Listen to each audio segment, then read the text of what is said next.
കൗതുകകരമായ തുടക്കവും പെർഫെക്റ്റായ ഫിനിഷിംഗുമായി ഗംഭീരമായി ചിത്രീകരിക്കപ്പെട്ട ഒരു മിസ്റ്ററി ത്രില്ലറാണ് സൂക്ഷ്മദർശിനി. ബേസിൽ ജോസഫിന്റെ തുടർച്ചയായ വിജയ ചിത്രങ്ങളുടെ ലിസ്റ്റിലേക്ക് ഇപ്പോൾ സൂക്ഷ്മദർശിനിയും എത്തിയിരിക്കുകയാണ്. ഒരുപാട് നാൾക്ക് ശേഷം മലയാള സിനിമയിലേക്ക് മടങ്ങി വന്നിരിക്കുന്ന നസ്രിയ നസീമിന്റെ വമ്പൻ തിരിച്ചുവരവ് കൂടിയാണ് ഈ ചിത്രം.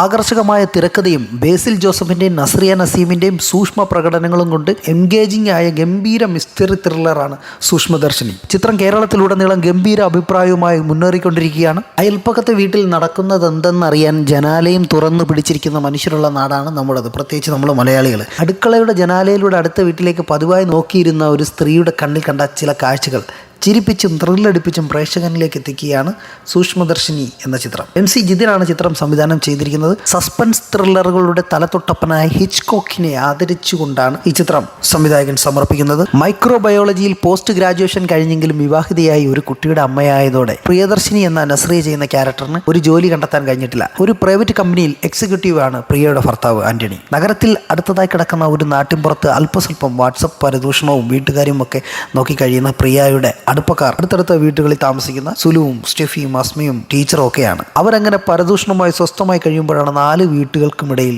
വർഷങ്ങളായി അടഞ്ഞു കിടക്കുന്ന ഒരു വലിയ വീട്ടിലേക്ക് ഗ്രേസ് അമ്മച്ചിയും നമ്മുടെ നായകനായ മകൻ ഇമാനുവൽ ബേസിൽ ജോസഫും മടങ്ങി വരുന്നത്. ആദ്യ കാഴ്ചയിൽ തന്നെ മാനുവലിന്റെ നിഷ്കളങ്കമായ ചിരിയുടെ പിന്നിൽ എന്തോ ഒരു നിഗൂഢതയുണ്ടെന്ന് പ്രിയയിലെ ഡിറ്റക്റ്റീവിന് തോന്നി. ആ വലിയ വീട്ടിൽ ഓർമ്മകളുടെ ചുഴലിൽ പെട്ടുലയുന്ന ഗ്രേസ് എന്ന അമ്മച്ചിയെ എന്തുകൊണ്ടോ പ്രിയയ്ക്ക് മറക്കാൻ കഴിഞ്ഞില്ല. പിന്നീട് പ്രിയയും മാനുവലിന്റെയും ടോം ആൻഡ് ജെറി കളിയിലൂടെ വലിയൊരു നിഗൂഢതയുടെ ചുരുളഴുകുകയായിരുന്നു. നിഗൂഢത നിറഞ്ഞ ഫസ്റ്റ് ഹാഫും അപ്രതീക്ഷിത ട്വിസ്റ്റുകളോടെ സസ്പെൻസ് അല്പമായി വെളിപ്പെടുത്തി ഒരു മികച്ച ക്ലൈമാക്സിലേക്ക് നയിക്കുന്ന രണ്ടാം പകുതിയുമാണ് ചിത്രത്തിന്റെ പ്രത്യേകത. ശരൺ വേലായുധനാണ് ചിത്രത്തിന്റെ ഛായാഗ്രഹണം. നിഗൂഢത നിലനിർത്തിയുള്ള ചമൻ ചാക്കോയുടെ എഡിറ്റിങ്ങും മികവ് പുലർത്തി. ക്രിസ്റ്റോ സേവ്യറാണ് പശ്ചാത്തല സംഗീതം ഒരുക്കിയിരിക്കുന്നത്. മിസ്റ്ററി മൂടുള്ള ചിത്രത്തിന് പറ്റിയ ബീജിയമാണ് ചെയ്തിരിക്കുന്നത്. ബേസിൽ ജോസഫിന്റെ നസ്രിയ നസീമിന്റെ മത്സര അഭിനയമാണ് നമുക്ക് ചിത്രത്തിലുടനീളം കാണാൻ സാധിക്കുന്നത്. 4 വർഷങ്ങൾക്ക് ശേഷം മലയാള സിനിമയിലേക്കുള്ള നസ്രിയയുടെ മടക്കം വെറുതെയല്ല. നാട്ടിൻപുറങ്ങളിലെ ഡിറ്റക്റ്റീവുകളുടെ പ്രതിനിധിയായി ആകർഷകമായ പ്രകടനമാണ് നസ്രിയ നടത്തിയത്. ഗൗരവമേറിയ കഥാപാത്രമെങ്കിലും പ്രേക്ഷകർക്ക് ഊർജ്ജവും ഉന്മേഷവും നൽകുന്ന പ്രകടനമായിരുന്നു ബേസിലിൻ്റേത്. നസ്രിയോടൊപ്പം തന്നെ കോട്ടയം രമേശ്, സിദ്ധാർത്ഥ് ഭരതൻ തുടങ്ങിയ നിരവധി അഭിനേതാക്കൾ കരുത്തുറ്റ പ്രകടനവുമായി ചിത്രത്തിലുണ്ട്.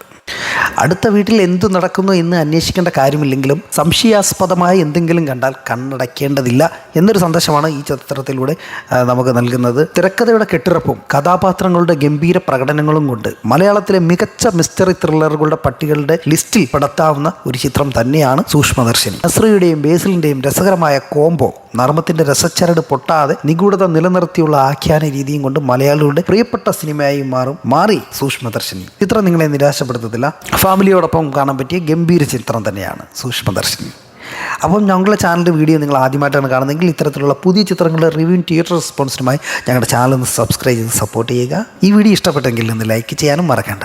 അപ്പോൾ മറ്റൊരു ചിത്രത്തിൻ്റെ വിശേഷവുമായി വീണ്ടും കാണാം. Bye bye.